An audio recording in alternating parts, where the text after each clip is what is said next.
সৌদিতে 17,000-এরও বেশি প্রবাসী গ্রেপ্তার।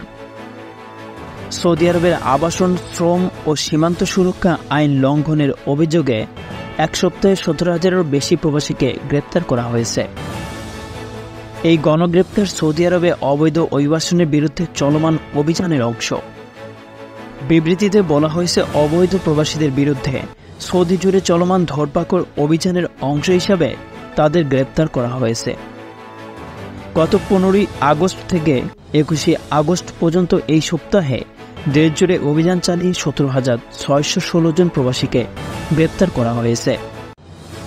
গ্রেপ্তারকৃতদের বিরুদ্ধে সৌদি আরবের আবাসন, শ্রম ও সীমান্ত সুরক্ষা আইন লঙ্ঘনের অভিযোগ রয়েছে। দেশটির স্বরাষ্ট্র মন্ত্রণালয় বলেছে, গ্রেপ্তারকৃতদের মধ্যে আবাসন আইন লঙ্ঘনের ঘটনায় 11,000, সীমান্ত নিরাপত্তা আইন লঙ্ঘনের 4,216 জন এবং শ্রম আইন লঙ্ঘনের দায়ে 2,378 জন রয়েছে।